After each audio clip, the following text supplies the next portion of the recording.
श्री स्वामी समर्थ. पाहून दुर्लक्ष करू नकोस.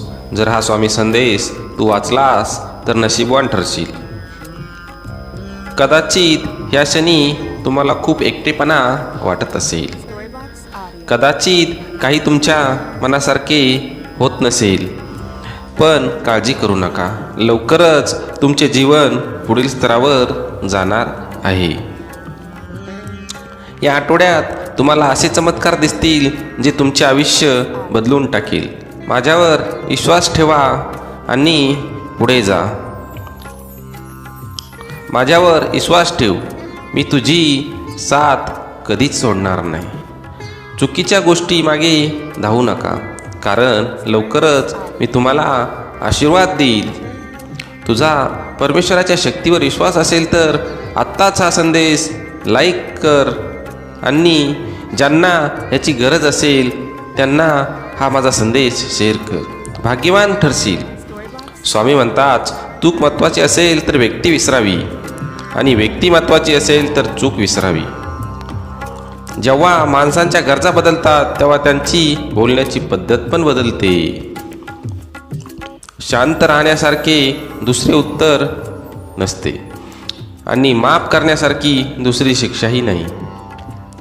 आयुष्यात पडलेली प्रश्न पाहता पुढे जाण्यापेक्षा त्यांची उत्तरे शोधण्याचा प्रयत्न करा. मार्ग सापडेल नाही सापडेल आहे ती परिस्थिती बदल होण्यासाठी आवश्यक योग्य कर्म आहे. जेव्हा स्वामी आपला हात धरतात तेव्हा अशक्यही शक्य होत असते. ह्यावर पूर्ण विश्वास ठेवा आणि पुढे जा. तुम्ही फक्त प्रामाणिक प्रयत्न करत राहा. साथ द्यायला स्वामी आहेत ना. सर्व दरवाजे बंद झाले तरी स्वामींच्या हृदयाचा दरवाजा कधीच बंद होत नाही. कायम तो उघडा असतो आपल्या भक्तांसाठी. अपेक्षा स्वामीपासून ठेवा, इतर लोकांपासून नाही. अडचणीत असाल तर स्वामी तारतील. एकटे असाल स्वामी सांभाळतील. मार्ग सापडत नसेल तर स्वामी दाखवतील. तुझ्या अंतरात्म्यामध्ये आहे मी, तुला हरू देणार नाही. या कलियुगात तुला एकटे होऊ देणार नाही. मी सदैव तुमच्या पाठीशी आहे. जी झुंज तू खेळत आहेस मनाशी, त्याला तू मार्ग दाखवत राहणार आहे मी. मी काळ ही होतो, आजही आहे, उद्याही असेल. भिवू नकोस, मी तुझ्या सदैव पाठीशी आहे. संकट तुमच्यातील शक्ती आणि जिद्द पाहण्यासाठीच येत असतात. त्यामुळं संकटांना सामोरे जा. संकटावरती मात करा आणि पुढं जा. दगडातून मूर्ती बनवण्यासाठी दगडाला टाकीचे घाव सोसावे लागतात. तसेच आपल्यातील मानवी मूर्ती बनवण्यासाठी आपल्यालाही परिस्थितीचे घाव सोसावे लागतात. परिस्थिती कुठलीही असो, तुम्ही खंबीरपणे उभे राहिले पाहिजे आणि तिला सामोरे गेले पाहिजे. स्वामींवरती विश्वास असला पाहिजे. स्वामी तुमच्या प्रत्येक दुःखाला दूर करतील. तुमची खरीखुरी श्रद्धा योग्य ठिकाणी असेल तर पाषाणाला दैवत्व येते. त्यामुळं तुम्ही श्रद्धा ठेवा. श्रद्धेशिवाय काहीच साध्य होत नाही. तुमची अंधश्रद्धा असेल तर मानवी रूपातील पशुत्व त्याचा फायदा घेऊन परमेश्वराच्या नावाखाली तुम्हाला जाळ्यात अडकवून तुमची कटपुतळी करतो. त्यामुळं तुम्ही सावध राहिलं पाहिजे. जीवनात कधी दुःख आले तर आपले दुःख आणि वेदना जगाला सांगू नका. त्यांच्याशी लढत राहा, सामोरे जा, समाधानी राहा, सुखी व्हाल. भक्ती करा, मुक्ती मिळेल. ध्यान करा, ज्ञान मिळेल. प्रार्थना करा, प्रगती होईल. मीपणा सोडा, मोठे व्हाल. कला शिका, अमर व्हाल. व्यसन सोडा, शांती मिळेल.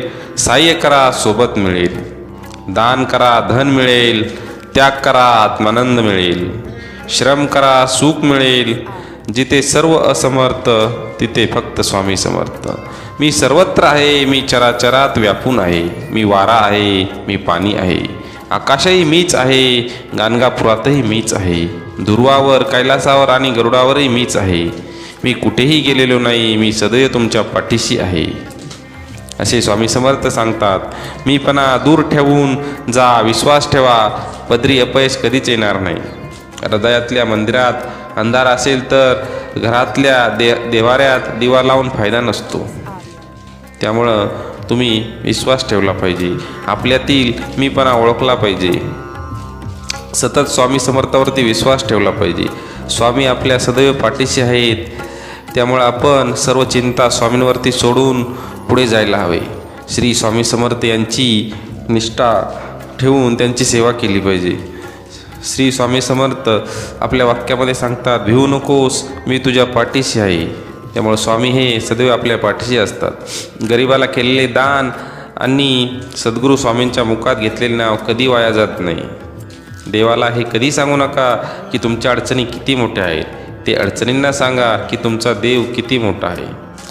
जेथे नाम आहे तिथे स्वामी आहेत. नामावर प्रेम करणे म्हणजेच स्वामींवरती प्रेम करणे. तुम्ही नाम घेता म्हणून तुमच्या मागे पुढे चालतात स्वामी समर्थ. जो नुसता नामात राहीन त्याला मी अखेरपर्यंत सांभाळेन असे स्वामी समर्थ सांगतात. तू कर्म करत जा, फळाची अपेक्षा न करता.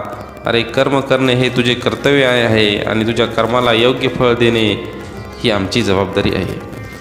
संकटांना कधी कंटाळायचं नसतं, त्यांना सामोरं जायचं असतं.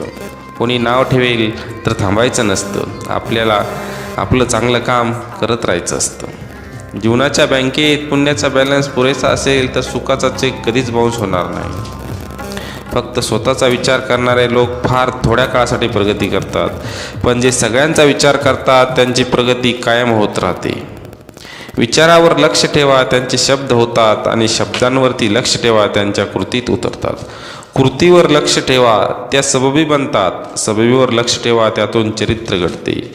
चारित्र्यावर लक्ष ठेवा, ते आपले भविष्य घडवते. तू कर मत फिक्र जो हुआ नहीं, मैं करूंगा वो जो तू सोचा नहीं. सुख इतके द्या जेणेकरून अहंकार येणार नाही, आणि दुःख इतके द्या की देवावर अस्ता उडू नये. कोणाचीही त्याच्या सध्याच्या परिस्थितीवरून खिल्ली उडू नका, कारण काळ इतका सामर्थ्यशाली आहे की तो एक सामान्य कोळशालाही हळूहळू हिरा बनवतो. त्यामुळं परिस्थिती कधी बदलेल हे आपण सांगू शकत नाही.